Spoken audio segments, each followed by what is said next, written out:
Hello, everyone. It is my distinct pleasure to introduce our esteemed speaker, Sean McKeever. Sean is a security researcher at Grimm. Previously, he worked as a cybersecurity architect at a global automotive OEM, where he secured advanced transportation mobility platforms and served as the company's bug bounty program manager. Outside of Sean's employment, he co founded the Detroit chapter of the Automotive Security Research Group, developed the RoboCar platform, and contributes to CTFs at DEF CON, DRRCon, Converge, and besides Detroit. So, in summary, conducting tabletop exercises for incident response in automotive industry is significant. Over to you, Sean. Thank you. Hello, everyone. Let's get this sorted here. There we go. Sean McKeever here in sunny Metro Detroit. The right one to selected. And brief introductions. As Sai already said, I'm a senior security researcher for Grim Cyber, and the rest of this stuff you've already heard. Um, by way of introduction, this is also my cat, Lady Ada.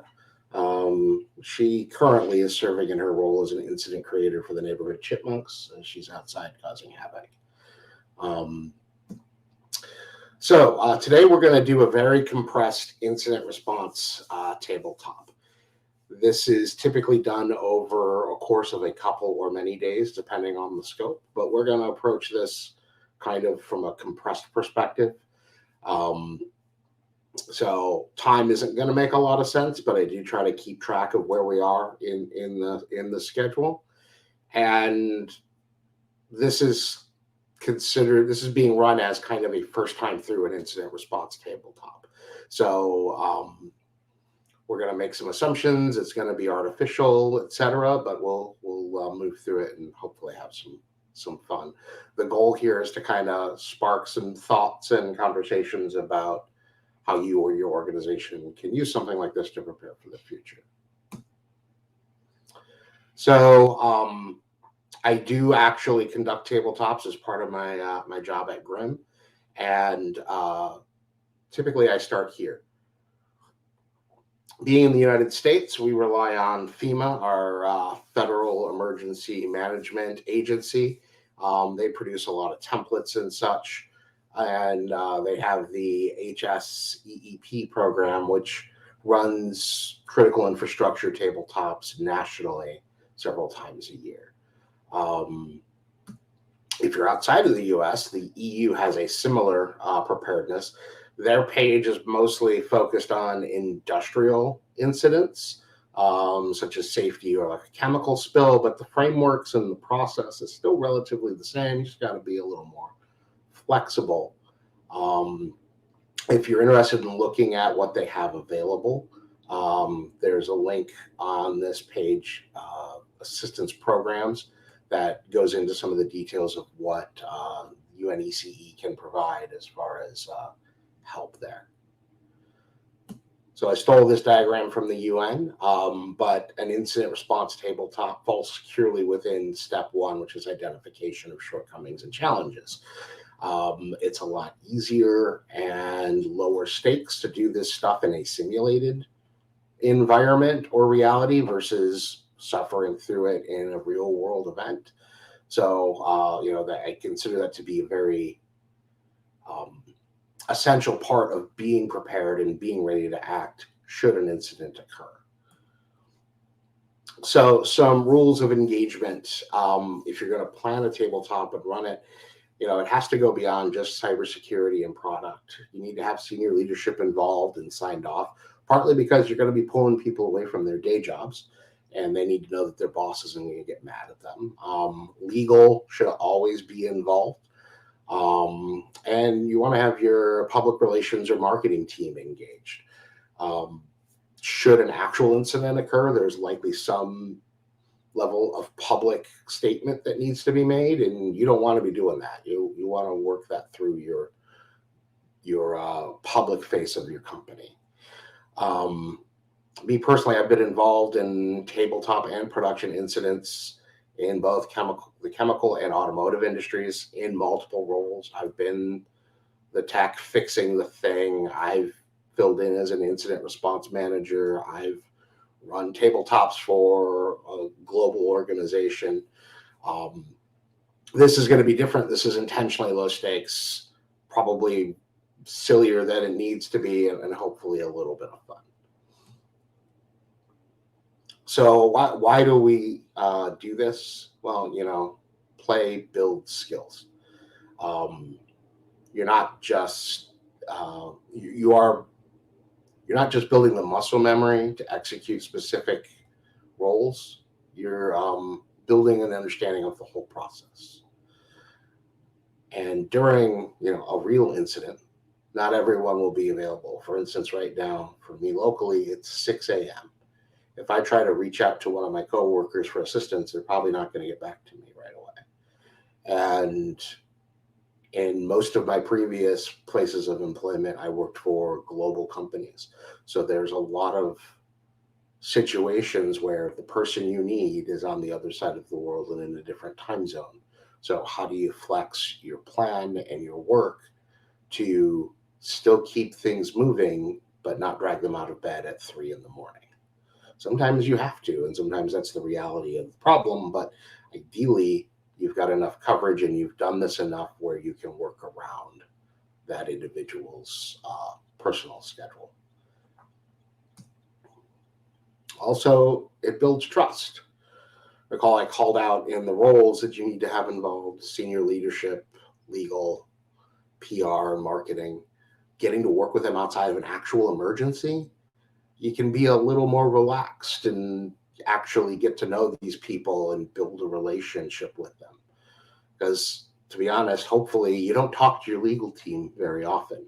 So having that avenue for discussion, the same with PR and marketing. Working through these low stakes situations gives you a chance to get to know each other and build a little bit of trust and rapport. So when something does happen, it's not, who's Sean? Who's this Sean guy? And why is he calling me at 3 o'clock on a Friday? They know who I am, and they know that if I'm calling them at 3 o'clock on a Friday, it's because something is going on that I need their help with. And it's probably worth their time to answer my call. So the plan. We can't have a tabletop without an incident response plan. And this is a very, very abbreviated one. Typically, these are 10 to 20 pages, depending on the size of your organization or the scope of the type of incident you're dealing with. And I've seen incident response plans, obviously, for, server rooms being down or network connectivity being broken, but also for things like a chemical spill or a facility fire. And those are going to be very different plans, but they're going to follow the same basic flow and have the same basic goals: contain the problem, ensure the safety or the usability of the system, and how quickly can we get back online. So the plan itself typically starts with what I like to call the identify phase. Something's happened. Is this even an incident yet? Or is it just a possible vulnerability or something that we have not realized as an incident? Which moves us into the triage stage. Is this actually our problem? Meaning, does this product belong to the organization? I've had things disclosed to me that had nothing to do with my company, and I had to politely tell them, this is not us, and we can't help you with this, and sorry, but this is not something we can deal with. And how severe or urgent is it? The biggest goal of triage is to try and understand how much noise we need to make to resolve this problem. And then we move into actually validating it. Can we reproduce or understand this problem? Do we have the right people? We work through mitigation. Can we fix it, or do we have to contain it? And how would we deploy that mitigation? And then we get into more of the public-facing part, which again is why you need to have your senior leadership and your legal team and your PR folks involved. We need to disclose this, most likely. If we're in the context of like an automobile where people are driving these things around, we have specific people, both through regulatory requirements and legal requirements, but also just good faith with our customers. There's different people that need to know, and quite possibly our competitors. If we're selling a vehicle with a shared component that other competitors use, we probably want them to know that there's a problem. And I'll get into some of that later in the exercise as to some of the avenues for disclosing that type of stuff. And finally, this is probably one of the more important phases that often get overlooked because the fire's done. We've done all the hard work, but cleaning up. We have to have a lessons learned or an after action meeting to discuss what went well, what didn't.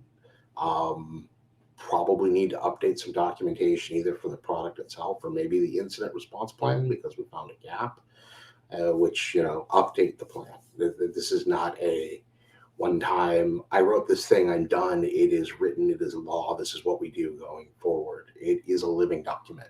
You're going to find edge cases and new situations that you hadn't considered in your plan. Also, your staff is going to change. The people involved are going to change over time, and you need to make sure that that is reflected properly in the plan as well. Because if you're coming in as a new person to that role and you've never met any of these people and you start calling folks that left 2 years ago, now you're kind of hitting a dead end.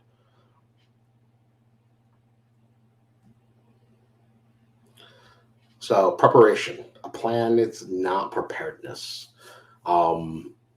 Each role, each person involved in your plan needs to understand that and be comfortable with executing them. And by working through this plan in a low stakes environment like a tabletop, they have the opportunity to intellectualize the process and execute it, calmly without having to deal with the actual stress of, oh my God, there's a vulnerability in a thing and people could be at risk. I've literally watched people look at me like a deer in headlights when the incident starts and I call on them to contribute something like they don't know what they should do. They've only read the plan once or twice. They're brand new, but by the end they're engaged, they're following through it. And that's the goal, is to give them that confidence that they can execute something in a under stress because they've done it before without being under stress. Conversely, the first time you have to do this is during an actual production incident, you're going to react out of fear and you're going to will likely make your slightly irrational decisions because you're under stress and you're having to deal with something in the real world. And some of the things that I could lead to is like loss of critical information about the incident, poor communication, not finding the right folks, causing rework, and just general chaos.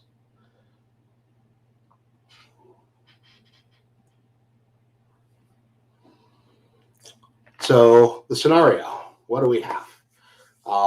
So as you're all probably painfully aware, modern car radios are far more advanced than they were even 5 years ago, a decade ago.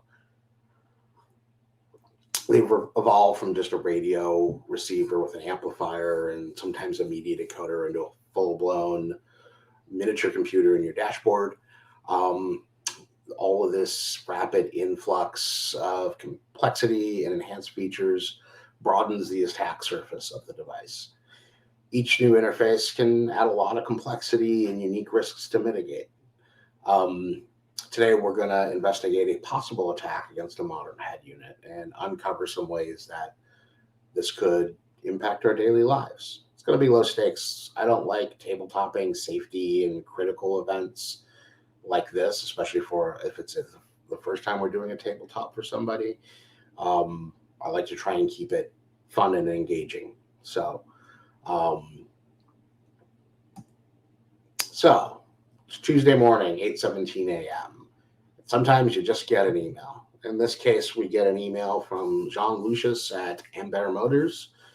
And it says, our customer care team has escalated a case to us this morning from one customer claiming their radio, an MIB2 head unit, played a short video of a sinister duck saying, "Let's get dangerous," when they started their 2022 Amber 87. Customer care directed them to return the vehicle to the dealership for service, but we wanted to follow up with you directly to ensure this wasn't a hidden feature or an Easter egg in the firmware. Based on the VIN, this is an in-dash screen 3 TC7A3. Please confirm. Now, just to level set, this is all fake, right? Obviously, there's no company named Amber Motors with a cheese logo that makes a car named the Amber 87. And, well, the rest of this is also, fabricated. None of this is real, but we're going to treat it as such. So we looked at our incident response plan here, and we've got a decision to make. Are we going to call John Lucius? We need to validate what John's reporting. Do we need to try and identify this as an incident? Well, let's get our plan out. Oh, look. So the first thing we need to do is identify the vulnerability. So we're going to go there. And we need to ask some basic questions. Check the source. Are they credible? Is John Lucius who he says he is? Do we know a John Lucius? Is this somebody I have a relationship with in there, or do I need to do a little more digging to validate that this is an actual person that works for that company and should be reporting problems to us? Is the device supported? Well, it's a new car, so yeah, highly likely. And based on our incident response plan, who's responsible for responding to this? Well, fortunately, it's us. It's me. So we're going to have to do some stuff. One of the things you'll notice, I don't know how well you can see it in the meeting, but our kitty here actually has access to our configuration management database. We have the VIN number for the car, so we're just going to pull that up and make sure that the radio that is that's being reported as having the problem should actually be in that car, and that we understand who makes the radio, and we've got a plan to communicate things regarding that. We know who supports it, all that stuff. And the last question that says critical for preparedness. Knowing this before an incident occurs is going to save you a lot of time, especially in a global organization. As I said at the beginning, not all incidents are going to conveniently start during business hours, especially if some of your colleagues are on the other side of the world, like many of you are, for me right now. A lot of just the nature of our global economy today, a lot of the development for things often happens in a different location from where things may be supported. So knowing that I need to reach out to somebody in Brussels to investigate this head unit is going to affect how I respond to this. So we've worked through our identification. We completed the stage. We've decided this is an actual incident. Where do we need to go next? Well, fortunately, I keep this up on my wall. So our next stage is going to be triage. So it's now 9:40. And this initial identify stage, you'll note that we started at 8:55. It's now 9:40. About an hour has occurred. That identify stage could take hours. It may take days, depending on the complexity of the device or the system. But for our purposes, we managed to work through it pretty quickly. We understand the vehicle and the devices in it. So let's give this an initial priority, just so we know how urgent we need to pull people in. How many devices, owners is this affecting? What products are impacted? How feasible is this? How dangerous is this? Is this a safety incident? Well, so we have one owner so far. We've only got one report. Products, it's an MIB2 head unit in the Amber 87. How feasible is this? We don't know yet. This is something we haven't seen before, so we don't really know. How dangerous is this? Also, it seems innocuous, but we don't know what else dangerous means when our little sinister duck shows up on the radio. So we can't really fully answer that yet. My gut says it's a car radio. It's likely low risk, but it's a car radio in a vehicle. If they've got access to play a video, they might have access to do other things. So we're going to have to kind of leave that question unanswered, but we should probably make sure that safety and engineering and such are aware of what we're looking at, so they're ready to act if they need to. Oh, one of my colleagues just popped in. They were doing their morning threat intelligence, and a whole bunch of Mastodon posts started showing up from owners complaining about this exact problem. So now we've got 3 different people posting up that their Amber 87 is also playing this sinister duck, who, by the way, is Darkwing Duck, for those of you of a certain age and that grew up in the US. And so our scope has gone from 1 affected user to at least 4. Typically, if this is happening like this and people are posting on social media about it, it's happening a lot more. Not everybody is going to tweet about their problem or post it to Facebook or, make a post on social media. There's going to be a lot of people who are just going to go to the dealer or call customer care. So we can assume that while we have 4 confirmed issues here, there's likely a lot more. So we go back to the beginning and update our question: how many devices is affecting? 4, not just 1. How feasible is this? Uncertain, but now that we have people posting about it on the internet, it seems a little more legitimate. But it could still be a hoax, I guess. We still don't know how dangerous it is. So let's take a little more dig into that and try and understand it. We're going to get new information coming in during the incident, which, kind of highlights the cyclical nature of this. This isn't I've done the triage phase, I'm done, I put it away, identify's been done, we don't look at that anymore. We're going to get new information. We're going to have to loop back through our initial steps to reevaluate the impact and the priority of the issue. When we did our identify, we were fairly unconcerned, and our priority was maybe medium high, but this is becoming a higher priority now that it's affecting multiple people. And you're going to need to do this as you move through everything, because this is going to change as you go. And we need to make sure that we've got the proper attention and resources engaged. If something happens to 1 car, I'm probably not going to call legal about it. It starts happening to dozens of cars, I'm definitely calling legal. I'm definitely calling PR. I'm definitely calling my boss and his boss, so that they all know, and they're not going to be surprised if they hear about it from somebody else. So triage is complete. We put that away. We've given the issue a high priority, affecting 4 customers, possibly more. Where do we go next? Well, it's Tuesday. It's now after lunch. I've got the post-lunch fog, so I don't really remember. So I go back to my plan. Oh, now we need to validate. So we're going to go through and look at our validate stage. Do we have enough information to recreate this problem? Can we recreate it? Well, probably not.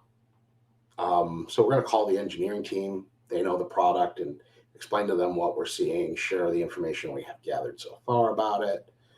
Again, if we haven't already talked to legal, we're going to call them. And also, we want to make sure that we're not violating an NDA. Different countries, different regions have different laws. In the US, I bought the thing. I can do what I want with it now. But I know that in some parts of Europe, I don't know all of it, I'm not a lawyer, that if a component is purchased from another company, sometimes you need that company's permission before you can dig into it and do research on it. So, you've got to make sure that you're following the law in the location that you're operating in, so that you're not creating a bigger problem by doing something that may be possibly violating a contract with a supplier or a non-disclosure agreement or anything along those lines. I know I'm talking about legal a lot, and that's because this is kind of a gray area, and it's very different depending on where in the world you are. And then, oh, look, we have a vulnerability management system. Let's check it. So we probably should have done that at the beginning, but, better to do it now than never.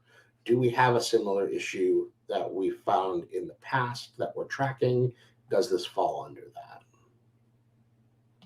So no, we don't have it. And the engineering team has not seen this on anything, but also, this head unit, it's been in production for a couple of years. They also don't have any on the bench right now. So I'm going to head down to the fleet manager's office and see if I can get a couple 87s so we can take a look at them and set us up for success. So we've gotten through validation. I've got some folks playing with radios in the parking lot. We've confirmed it's more or less real, but we can't fully replicate it yet. And we haven't seen this before in our vulnerability management system. So where are we going to go next? Well, we're going to start mitigation. It's a little early, but we've got to, we got to keep working through it. So it's Thursday afternoon, and I had a call back from the engineering team going, yeah, they found the problem, and we need to work on remediation. But in the meantime, I get a phone call from a reporter who has seen the social media posts and wants to write a blog about this issue. They run a website called Bear Watch. They're really into our cars. They hound us all the time. And, while the guy's really friendly, I know he may not have my best interests at heart, but, I'm a nice guy. I like helping people. So how do I want to respond to that? I could give him full details about the incident. I could just refuse to comment and hang up. Or I could, tell him, hey, you got to talk to PR. This is not my job. I don't talk to the press. And this is really the answer. At least in my former role, my former organization, there was specific training you had to go through to talk to the press or give an interview. And, so if you were caught talking to the press when you hadn't gone through that, you're going to be in a pretty bad situation. And oftentimes you're going to make things worse. So let the people who are trained to deal with media, and you focus on doing your job. But the article comes out anyways, even though we didn't contribute to it. So this is going to raise the exposure of this, because now we've got, a blog on the internet about it. And of course they're citing that they contacted us and contacted me, and, they're going to update it if they get more details. Well, we've worked through mitigation so far. We've figured out that there was a rogue file put out on our server. Well, I won't say rogue. There was a new update pushed on our server. We suspect it's rogue, but we don't know where it came from yet. But a firmware update is running in production, pushing an updated startup screen to our radios. We haven't fully deconstructed the update yet, but a photo campaign is being scheduled, and we're going to at least update the firmware back to known good firmware that doesn't have a silly duck on it every time you start the car up. And that photo campaign is being scheduled, and it'll take a day or so to get it pushed through validation and such before it can go to production, but we are getting it through. So where would we move on from there? Well, we got to move into disclosure.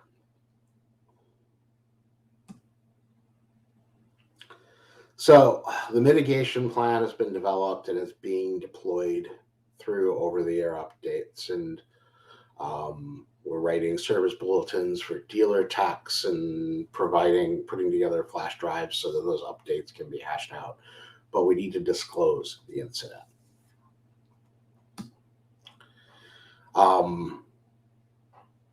There's a couple different ways we could go about it. We could call a press conference. I'm definitely not calling a press conference.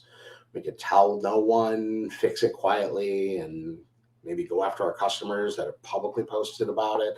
I mean, I've seen companies do this, but that doesn't really seem like a great way to engender consumer trust and loyalty. Or we could work with the legal and regulatory teams to establish the proper disclosure process, which is what we need to do here. In the US, we have NHTSA that requires specific details about production flaws in a motor vehicle. There's a specific registry where you have to register a problem. There's an entire recall campaign management thing where you have to share the information about who's affected and how many people have completed the recall, how many customers have not, and what you're going to do to ensure that that recall gets completed, especially around safety or vehicle operation overall. Again, if you're not in legal, you probably don't understand that process. Clearly, there are people whose entire job is to work with regulators, and we need to work with them closely to make sure they know the details of the issue and how to fix the, what we're doing to fix the issue, etc. But they are the ones who have to submit those things to the regulatory bodies and work with them, work with the government regulators to ensure that we are doing our due diligence and meeting the needs of our customers appropriately. So that's the first step. We should also probably state something publicly, but again, that falls to public relations and media, and that's going to be their job to manage. Again, I've had them come back and ask for some details, but they're not usually technical. So they want something that they can say on the news, but not, oh, well, we found this remote code execution vulnerability, which led to this thing. And while we're working through the disclosure, we get a call back from engineering, and they're like, oh, we figured out what happened. Jake on our development team pushed a code to the production server instead of the dev server. And so he was just playing around with, doing an audio startup with a video instead of just our cheese logo. And unfortunately, he pushed it to the wrong server. So we know what happened. It's not malicious. It's just, a test that went awry. So we can share that as part of our update to regulatory as well, that this is not a threat actor. This is bad code management process on our part. No one ever wants to admit that it's bad code management process, but sometimes that's the reality. But it's Friday, it's 4:00. Kind of belabored this point to death already, but I'm gonna call it out here that we, again, work with legal and regulatory so that you have the proper disclosure. But you call out that that's not the only disclosure I mentioned in the beginning. If this were an actual bad actor or a threat actor trying to exploit things, we should probably let other people know about it. And I'm assuming, given the nature of this conference, that most of you work in automotive.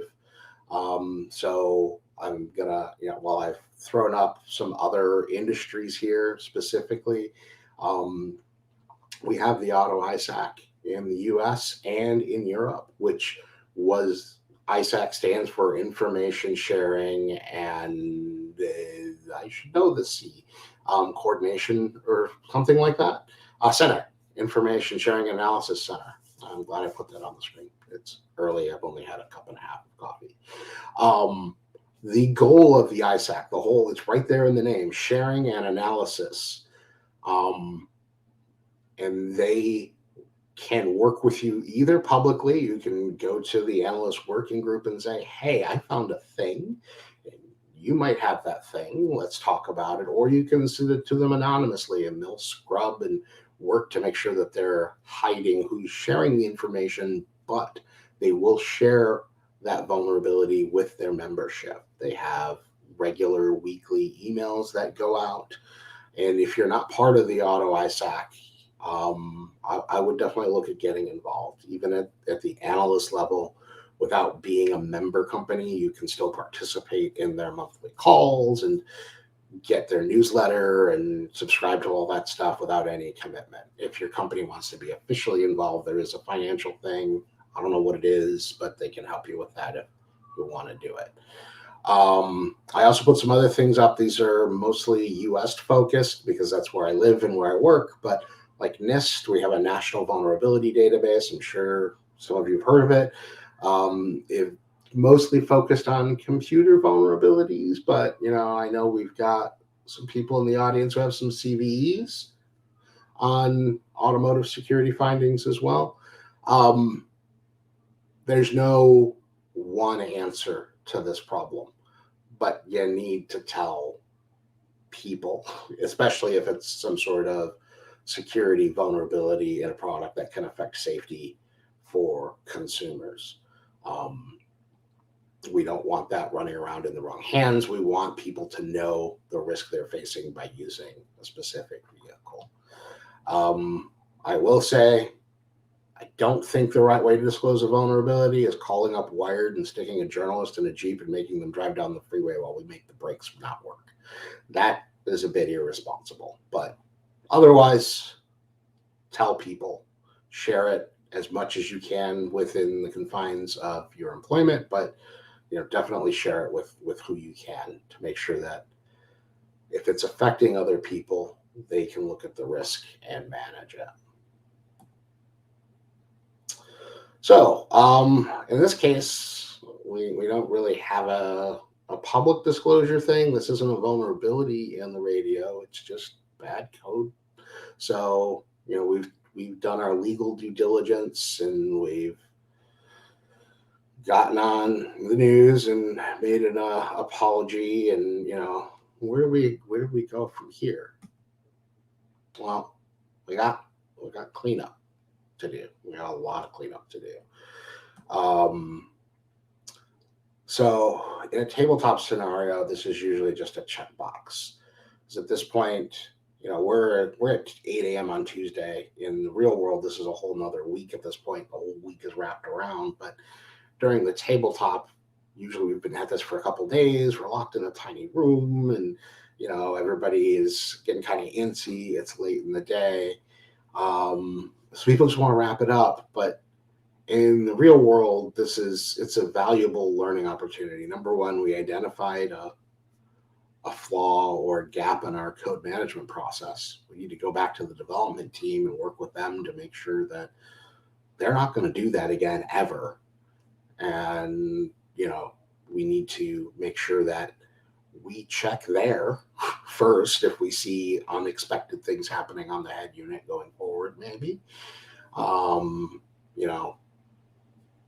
did that journalist get my phone number? I'm not a public face to the company, right? There's some things there to learn from, but also circling back with everyone who's involved in the incident and making sure that they provide feedback on what worked and what didn't.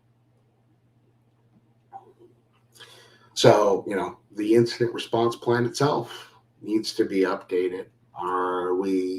This is always the case. I have never touched a configurant management database or a vulnerability database without having to update it. It doesn't seem to matter how diligent you are with your list of servers and names and IP addresses and who owns it, but they're always wrong. So that's usually the first thing I have to do. And we have a vulnerability to put in their database. I don't know. This isn't a vulnerability. This is just a mistake. So maybe not for this case, but if it's an actual vulnerability, we should update our vulnerability DB and establish some long-term monitoring plans. Even though this isn't a vulnerability, we need to know, as I said earlier, how many radios were affected and how many have been fixed.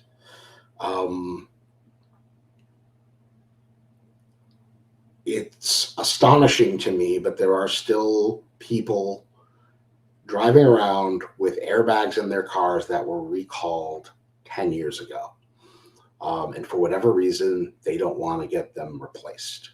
So there is still an ongoing Takata airbag recall happening in the US, an active campaign. I actually own a vehicle So I get occasional emails, or not emails, actual physical mail about checking my airbag. It's been replaced. It's good, but that is still an ongoing effort. There are people that for whatever reason refuse to take their vehicle to the dealership to get them fixed. In other cases, some of those vehicles have been scrapped or parked or sold off and left the country. So they're still listed as here and impacted, but are actually gone. But that needs to be, especially with a connected device,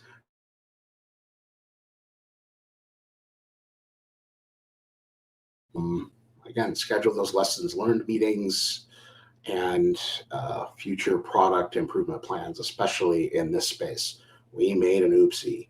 We need to make sure that we don't do that again. And cleanup can sometimes be the longest phase of an incident. As we said in my intro, I used to work for a car company.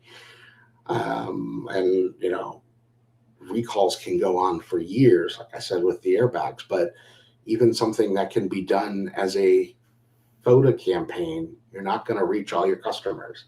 You may have people in the desert or in Alaska or, in Antarctica where they don't have connectivity. They're, over the air is not global. So those people have to actually take their vehicles in or be provided with a local over-the-air update that they can execute on the vehicle themselves. You need, as I said, you need to manage that and monitor that and make sure that it's been completed. But how do you monitor a vehicle that you can't talk to? Right? So at some point, there's a risk determination that has to be made, that we have made all efforts to do that. And this isn't safety critical, so we could let it go. And questions, comments from the audience, messages.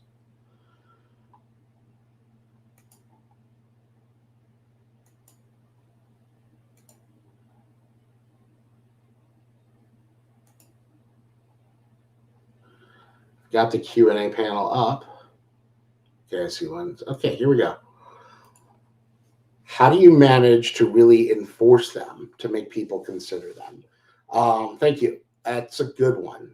And I have seen this where some teams refuse to participate in a tabletop or in a lessons learned. And that's all relationship stuff. That's the soft, squishy skills.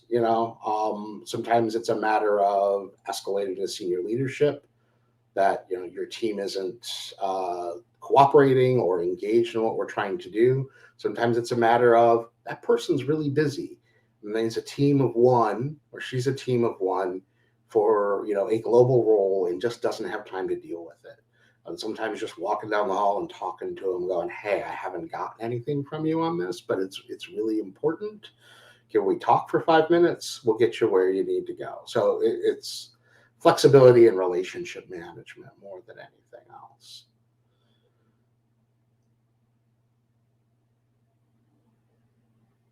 Okay, the next one from Daniel. Is it always needed to inform competitors that there is a problem, potential threat in equipment they use?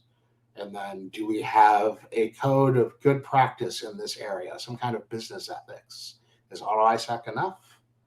And then, sorry, it looks like it trimmed off. Do you know the regulate? Yeah, I didn't get the whole third question.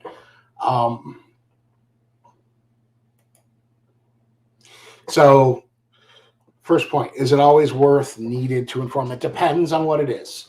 If it's a fully, wholly, internally owned thing that no one else uses and no one else does, no. But also if I'm buying something from, John's super cool car stereo company, and I know John sells it to other people, I just tell John and make it his problem because he's got customers. But I do think it is pretty important to make sure that the entire industry is aware of the problem. I know I would be very upset if I found out that my competitors were sitting on vulnerabilities and products that they knew we shared and nobody said anything, especially if it's a safety critical thing like a brake controller or an engine controller or a transmission controller that could put people at risk. also pretty sure, at least in the US, legally they have to say something through their NHTSA reporting. And part of that is identifying the affected component, which would cascade down ultimately outside of that. I mean, ethics is a discussion I'm not super nuanced in, but you know, good practice to me is always, if you see something, say something.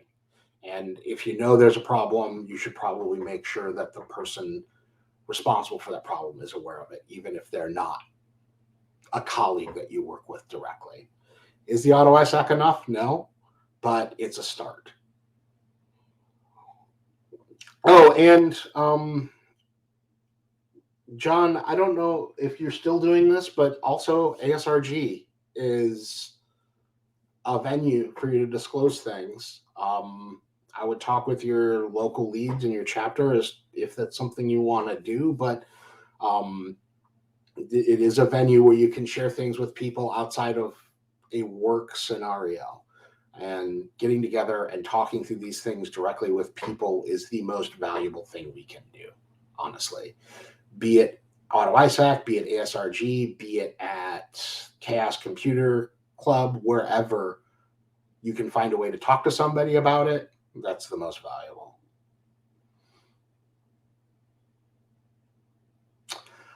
Pre-made table. Okay, yeah. So I have a question here from Tino. Is there a good source of information you recommend to obtain pre-made tabletop scenarios? So when I started this a couple of years ago from scratch at Grimm, I went to the FEMA website, and they have published every tabletop they've done. Most of them are critical infrastructure focused, but transportation is a critical infrastructure component. So I started with one of their tabletops and then altered it, but it gave me a good format to crib from and gave me some things to think through as to where to do it. But it's also likely that there are a lot of other people doing tabletops. I'm not super familiar with what the UNECE offers, but I know we have some through the federal government here where they rotate through industries every year and do them. So again, talking to people, talking to your regulatory bodies, you could probably get hooked into some of that.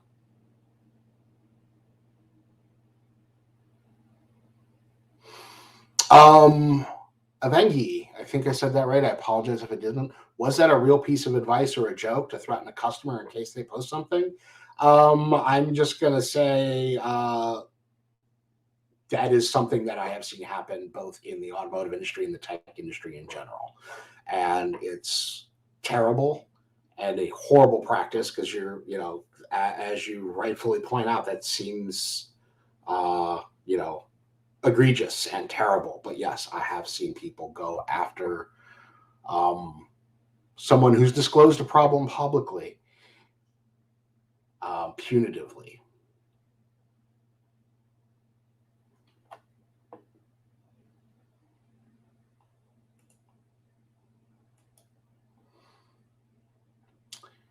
And then we have another one here from Daniel. Are there institutions different than the ISAC, like NTSB, that ensure the flow of information between interested parties and, for example, the government or its representative? That's going to be different in every country and every region.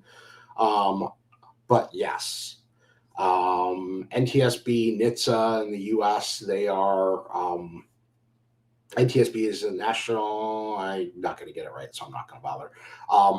But yes, they are tasked with ensuring the safety of the roads and the people on them and the vehicles on them. So they do have specific sharing requirements and disclosure requirements that an OEM needs to adhere to. Inversely, someone like me as an individual or even as a researcher for a cybersecurity company, that doesn't necessarily apply.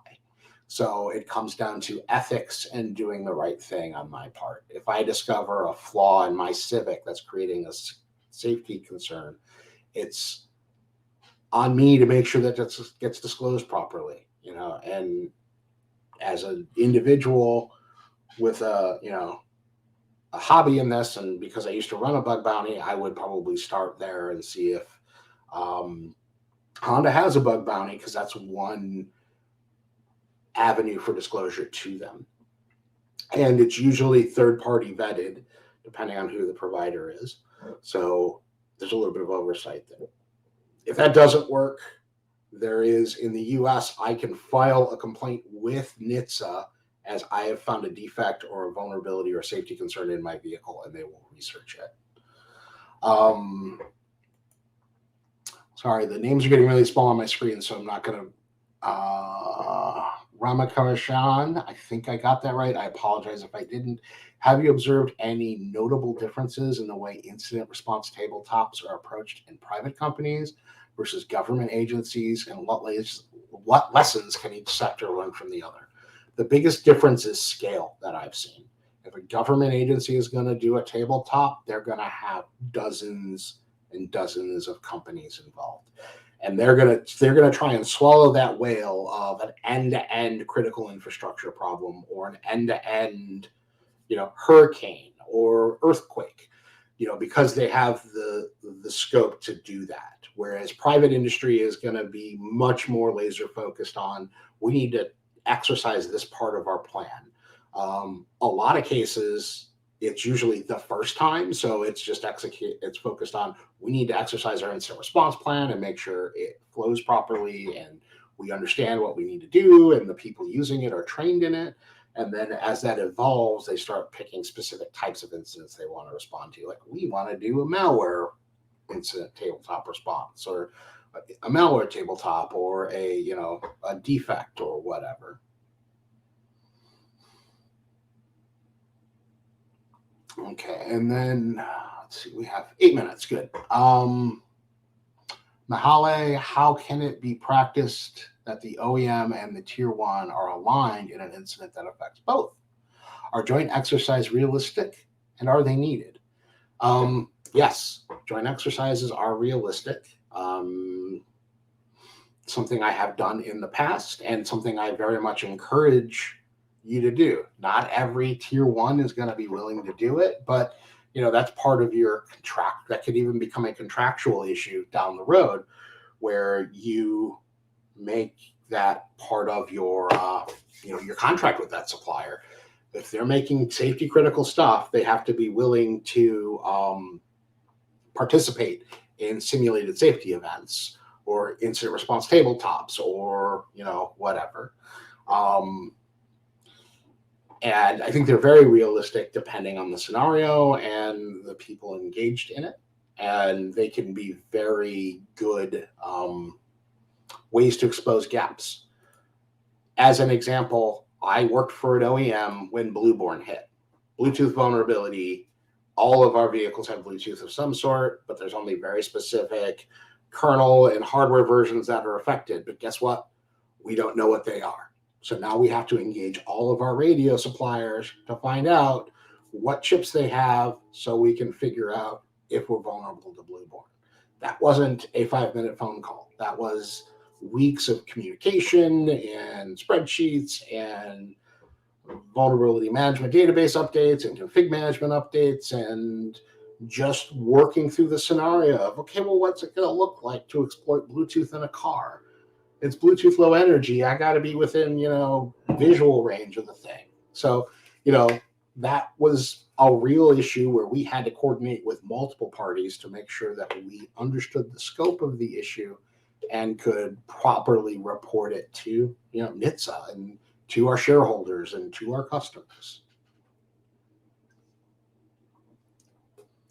All right. I have 6 minutes. Are there any other questions?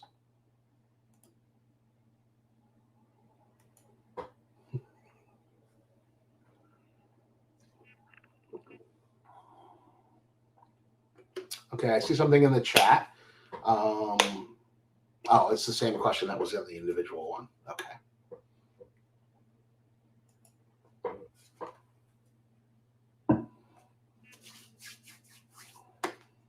All right. Looks like we got one other.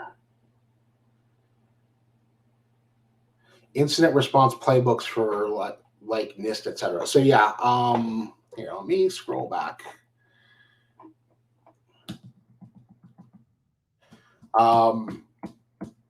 So as I said, FEMA in the U.S. has playbooks, but so I believe UNECE has them as well. Let me get back to the.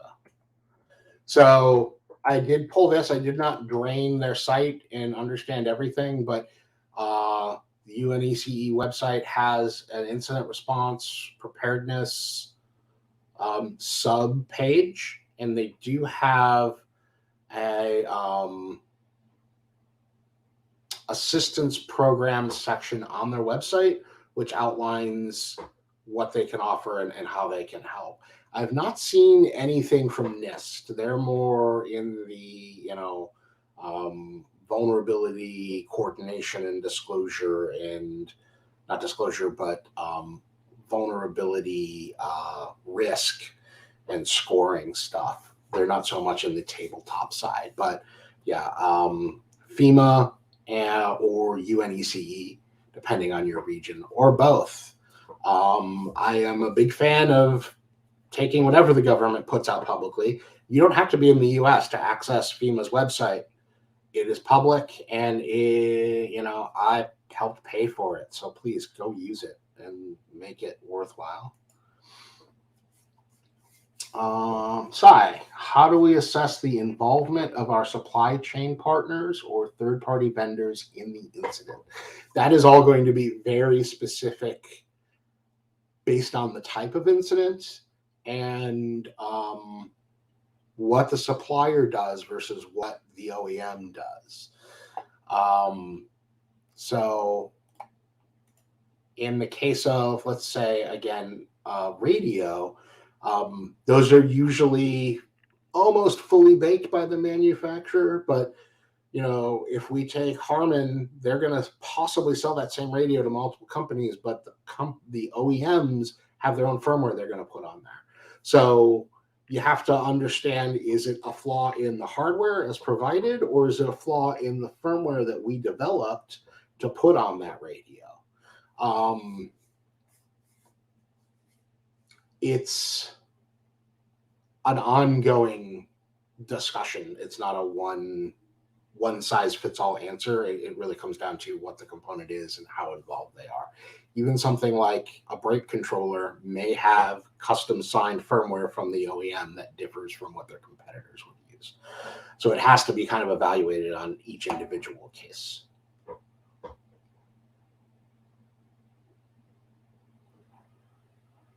All right, real quick.